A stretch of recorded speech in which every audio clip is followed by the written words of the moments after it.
everyone, I'm Savita Tevatia. I'm here for teaching you computer. Today my topic about evolution of computer. Last class में हमने evolution of computer के बारे में discuss किया था. यहाँ पे हमारे कुछ रेस्ट बच गए थे, उसके बारे में हम आज डिस्कस करेंगे. ठीक है. लास्ट क्लास में हमने एवोल्यूशन ऑफ कंप्यूटर में जो डिस्कस किए थे, हमारे कंप्यूटर कौन कौन से आए थे. ठीक है. सबसे पहले कौन कौन आया था? एबाकस आया था 3000 BC में. ठीक है. उसके बाद नेपियर बोन्स आया था. ठीक है. उसके बाद पैस्केलिन आया था. पैस्केलिन के बाद लेविस व्हील आया था. लेविस व्हील के बाद Jacquard loom, differential engine, analytical engine, census machine. ठीक है. After that Mark one.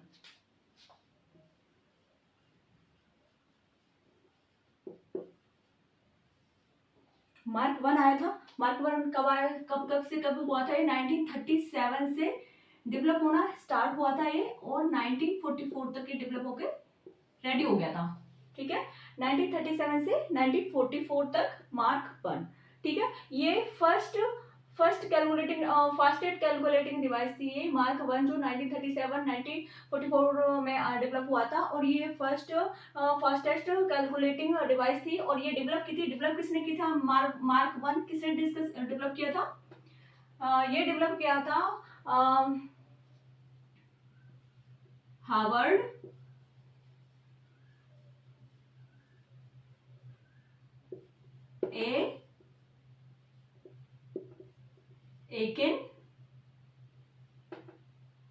Harvard एकेन ने डेवलप किया था with the collaboration of IBM corporation. ठीक है.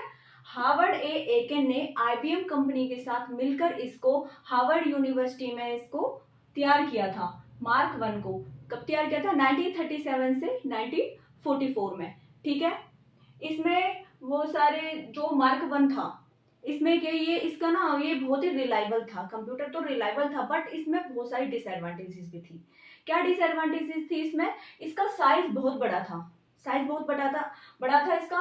मींस जो इसकी जो लेंथ है, इसकी हाइट है, मतलब इसको स्टोर करने के लिए एक रूम जितना स्पेस लगता था, तो इसका साइज बहुत ही बड़ा था. ठीक है. 50 फीट लॉन्ग था ये.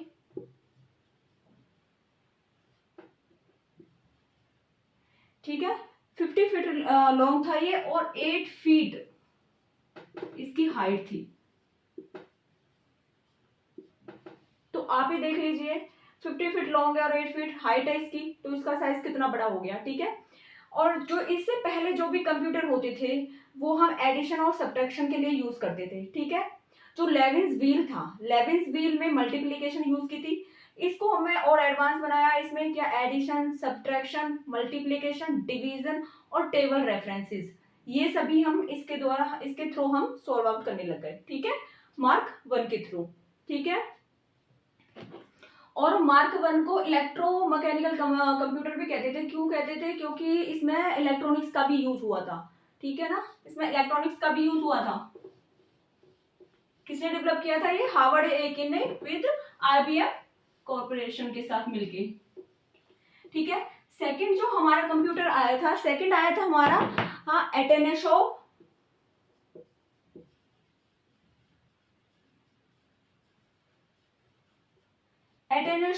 बेरन. सेकंड जो हमारा कंप्यूटर था, एटेनेशोव बेरे कंप्यूटर.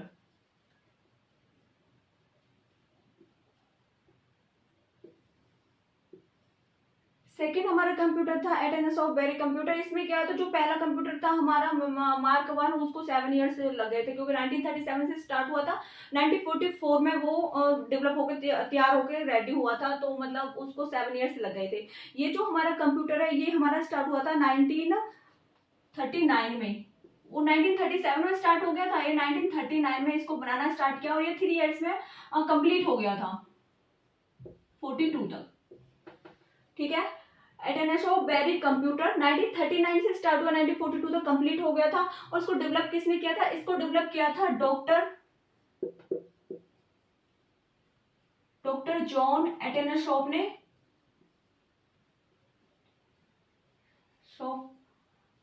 किसके साथ मिलकर डेवलप किया था? With his assistant. इसके एक असिस्टेंट थे. उस असिस्टेंट का नाम क्या था? Cliff board.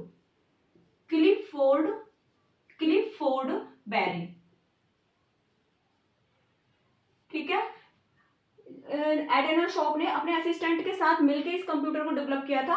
और इसमें ये जो कंप्यूटर है इसको एबीसी के नाम से भी जानते हैं। इस कंप्यूटर को एबीसी के नाम से क्यों जानते हैं? क्योंकि देखो इन्होंने तो ये इसको डेवलप किया है, अपने नाम पे ही इन्होंने इसका नाम रखा हुआ है। एडेना शॉप, ए से एडेना शॉप, बी से बेरी, मतलब एडेना शॉप और ये जो बेर है इसका असिस्टेंट, इन्होंने अपने असिस्टेंट का नेम ले लिया।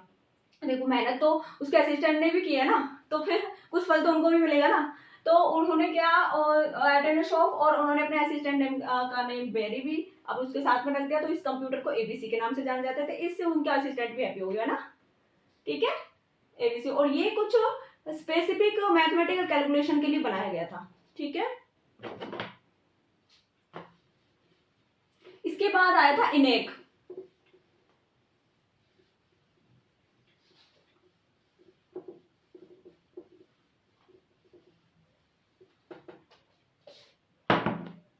इसके बाद आया था इनेक।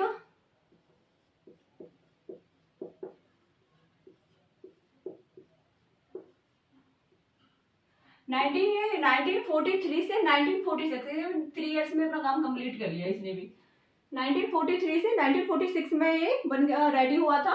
और ये जो डेवलप किया था, ये डेवलप किया था किसके थ्रू डेवलप हुआ था? इसको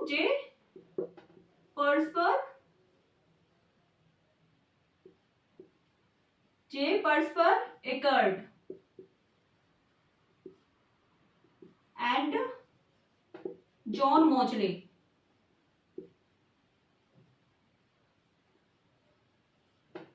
ठीक है। एनेक जो 1943 से स्टार्ट हुआ, 1946 तक कंप्लीट हो गया था। ये जे पर्सपर एकर्ट और जॉन मोचले के थ्रू ये डेवलप किया था। ये कहाँ पे डेवलप किया था? ये पेनिसिल्वेनिया यूनिवर्सिटी है यूएसए में, वहां पे इसको डेवलप किया था। ये प्रोफेसर की एक टीम थी और उनको लीड कर रहे थे जे पर्सपर एकर्ट और जॉन मोचले। तो ऐसा नहीं है कि खाली इन दोनों ने ही इनको डेवलप किया था, एक टीम थी ये पूरी, लेकिन उसको लीड इन्होंने किया था, तो इन्हीं के नाम से जाना जाता है। जे पर्सपर एकर्ट और जॉन मोचले, ज्यादातर यही आता है कि इन्होंने डेवलप किया। जे पर्सपर एकर्ट और जॉन मोचले ने इसको डेवलप किया था 1943 से 1946 में। और इसका फुल फॉर्म क्या है इनेक की? इनेक की फुल फॉर्म देख लीजिए, बहुत ही इंपॉर्टेंट है, कई बार पेपर्स में आ सकती है, ठीक है ना। ई से, E for electronic numerical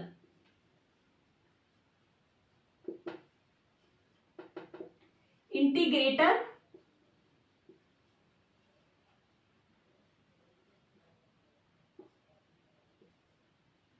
and calculator, ठीक है। Electronic numerical integrator and calculator, बहुत इंपॉर्टेंट है, कई बार एग्जाम में ये पूछ ली जा सकती है, ठीक है।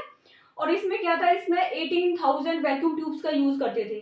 तो साइज तो इसका भी बहुत ही बड़ा था, वैक्यूम ट्यूब्स का हम यूज करते थे। वैसे काफी रिलायबल था ये, लेकिन इसमें भी प्रॉब्लम थी। देखो जब किसी में सिस्टम में या किसी में भी कोई प्रॉब्लम होती है, तभी हम उसकी डिसएडवांटेज को लेते हैं, उसकी डिसएडवांटेज पे फिर हम वर्कआउट करते हैं, रिसर्च करते हैं, रिसर्च करके उसको रिमूव करके एक नया मॉडल तैयार करते हैं। रिसर्च वगैरह में, पीएचडी वगैरह में यही तो होता है। डिसएडवांटेज हर किसी में होती है, जो भी हम बनाते हैं सिस्टम उसमें डिसएडवांटेज तो होती है, उन डिसएडवांटेज पे आगे रिसर्च की जाती है, तो एक नया मॉडल फिर प्रिपेयर होता है, ठीक है। ऐसे इनेक में भी एक इसमें भी डिसएडवांटेजेस थी। इसमें क्या डिसएडवांटेज थी? इसमें जो डिसएडवांटेज थी वो थी कि जो प्रोग्राम्स था, programs were wired on board, board पे वायर किया जाता था, जिससे कि it is very difficult to change that program, उस प्रोग्राम को चेंज करना बहुत डिफिकल्ट होता था, ठीक है ना। इसमें ये बहुत प्रॉब्लम थी। ये जो प्रॉब्लम है आगे जाके सॉल्व की थी एडसेक में, ठीक है, इनेक एडवेक में जाके ये सॉल्व आउट की थी, ठीक है। और जो ये जो कंप्यूटर था ये मिलिट्री पर्पज से यूज किया गया था सेकेंड वर्ल्ड वॉर के दौरान, ये भी यूएसए में डेवलप किया गया था, ठीक है ना। सेकेंड वर्ल्ड वॉर के दौरान इसको यूज किया गया था मिलिट्री पर्पज से, इसको मिलिट्री पर्पज से यूज किया गया था इनेक को। इनेक के बाद आया था एडवेक, एडवेक को भी यूएसए में ही डेवलप किया हुआ था।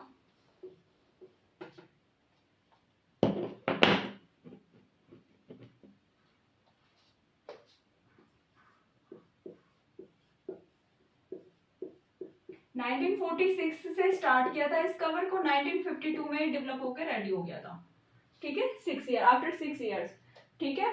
एडवेक, एडवेक को डेवलप किसने किया था? एडवेक को डेवलप किया था जॉन वॉन न्यूमैन ने, ठीक है। एडवेक को किसने डेवलप किया था? डॉक्टर जॉन वॉन न्यूमैन ने, डॉक्टर जॉन वॉन न्यूमैन ने इसको डेवलप किया था।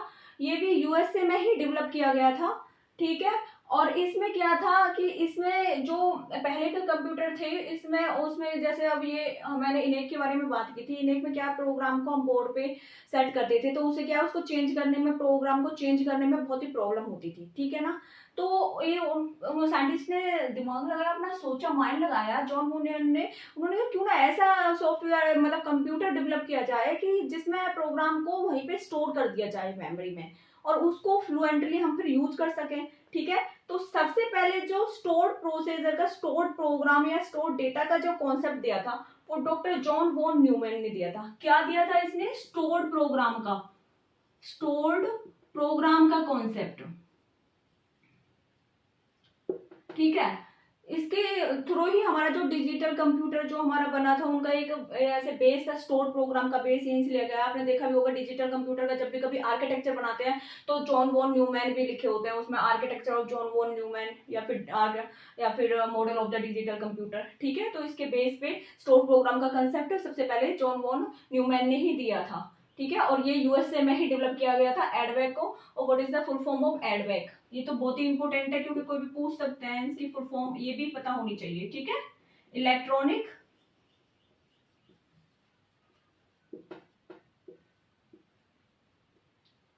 डिस्क्रीट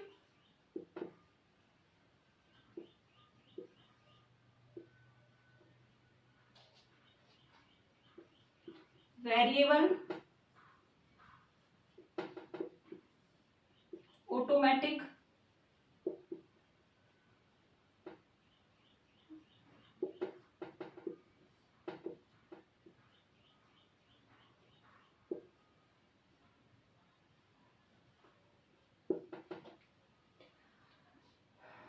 कैलकुलेटर बोल दो या फिर यहाँ पे कंप्यूटर लिख लो, कंप्यूटर लिख लो यहाँ पे, कंप्यूटर,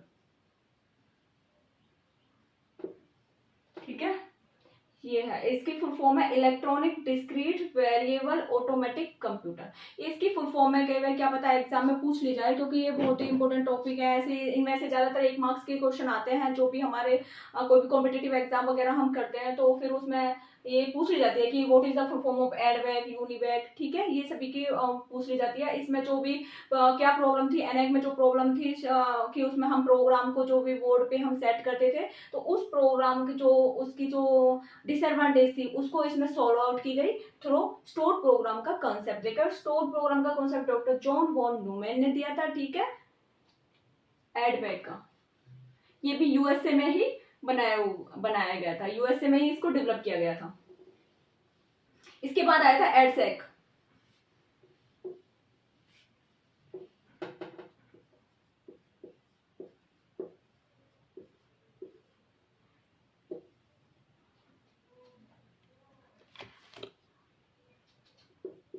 नाइनटीन 1947 से 1949, ठीक है। अभी तक जो भी थे इनेक थे, जो हमने पढ़ा था इनेक था और जो एडवेक था वो यूएसए में बनाया हुआ था। जो एडसेक है ये ब्रिटिश ने बनाया हुआ था, ठीक है, यूके में। एडसेक क्या कहाँ पे बनाया हुआ था? ये ब्रिटिश ने बनाया हुआ था। कैलकुलेटिंग डिवाइस, इसकी फुल फॉर्म क्या है? इसकी फुल फॉर्म है इलेक्ट्रॉनिक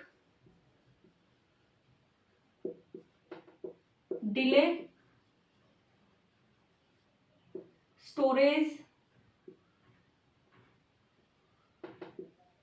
ऑटोमेटिक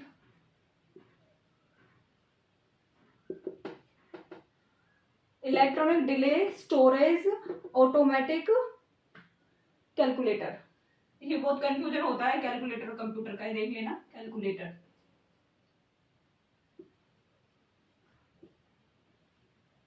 कैलकुलेटर, ठीक है।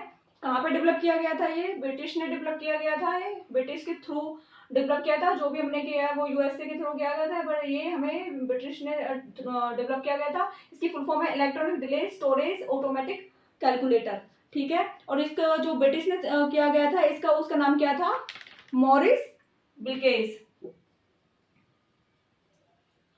मॉरिस बिल्केस, ठीक है, बिल्केस, मॉरिस बिल्केस। एडसेक 1947-1949 में डेवलप किया गया था। फुल फॉर्म इसकी electronic delay storage automatic calculator है। किसने डेवलप किया था, ब्रिटिश ने डेवलप किया था। मॉरिस बिल्केस ने डेवलप किया था। कहाँ पे डेवलप किया था, कैम्ब्रिज यूनिवर्सिटी में। कैम्ब्रिज यूनिवर्सिटी है, सभी ने नाम सुना होगा कैम्ब्रिज यूनिवर्सिटी का। कैम्ब्रिज यूनिवर्सिटी में डेवलप की थी मॉरिस बिल्केस के थ्रू, ठीक है, मॉरिस बिल्केस के थ्रू। इसके बाद आया हमारा यूनिवेक।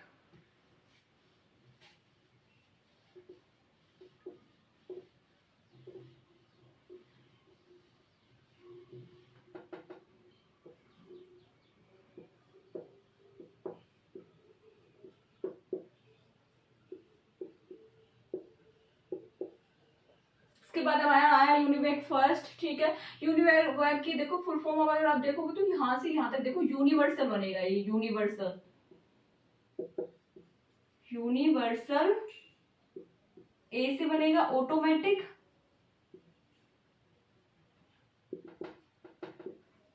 कंप्यूटर, ठीक है, यूनिवर्सल ऑटोमेटिक कंप्यूटर।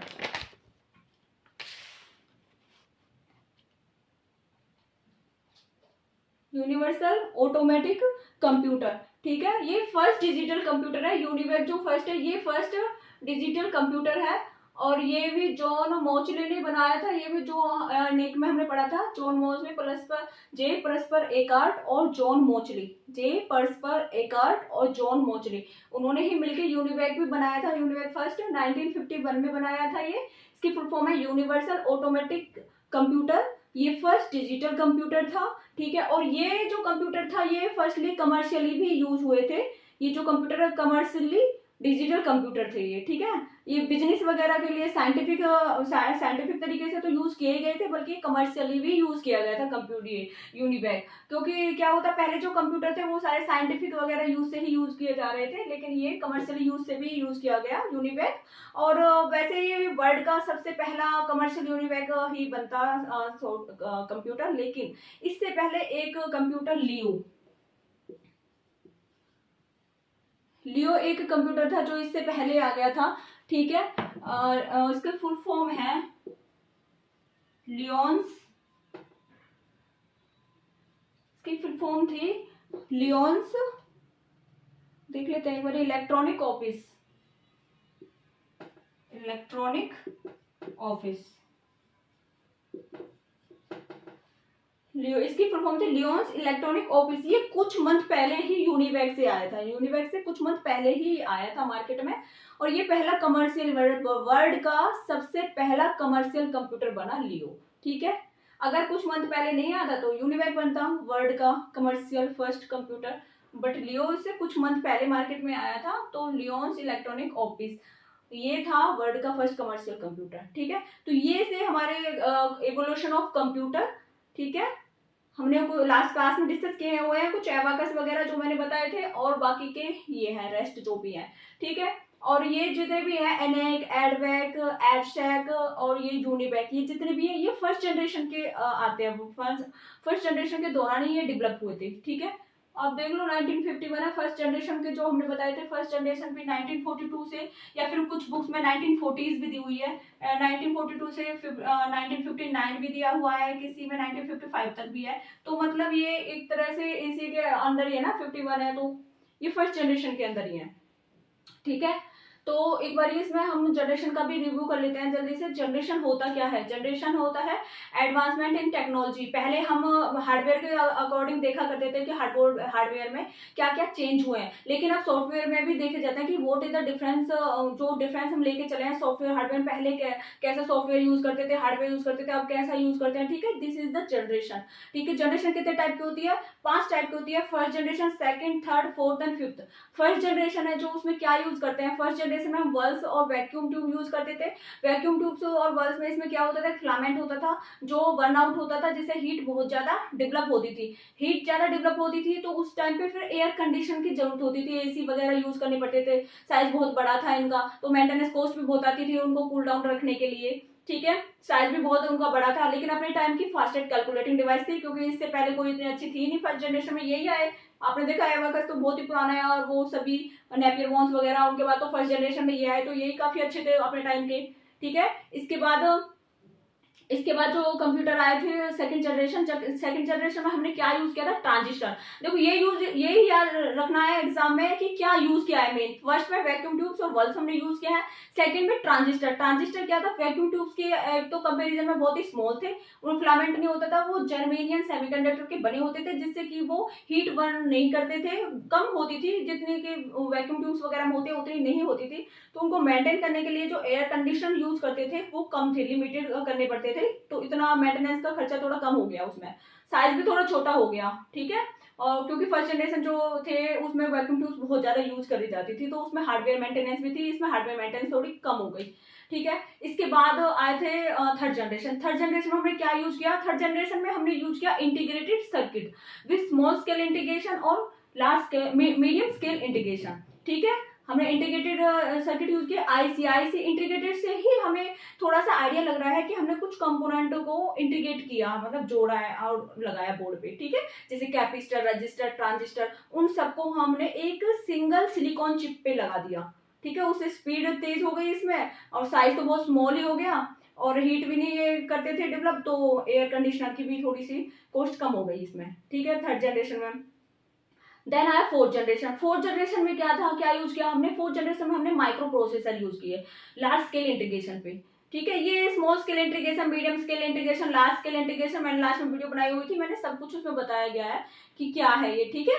तो फोर्थ जनरेशन में हमने माइक्रो प्रोसेसर यूज किए विद लार्ज स्केल इंटीग्रेशन। फिर हमने फिफ्थ जनरेशन आई, फिफ्थ जनरेशन में क्या था, फिफ्थ जनरेशन में हमने एआई यूज की, आर्टिफिशियल इंटेलिजेंस यूज की हमने with ultra large scale integration with parallel processing, ठीक है। और इसमें जो रोबोट वगैरह हैं, जो लिस्ट हम यूज करते हैं, मैटलैब यूज करते थे, वो सभी हम इसी में यूज करते थे। रोबोट वगैरह जो भी बनते हैं वो फिफ्थ जनरेशन के अकॉर्डिंग ही बनते हैं, ठीक है। तो एक ओवरव्यू भी हो गया उसका जनरेशन का, ठीक है। और ये भी इवोल्यूशन ऑफ कंप्यूटर, ये मेरी वीडियो कंप्लीट हो गई है।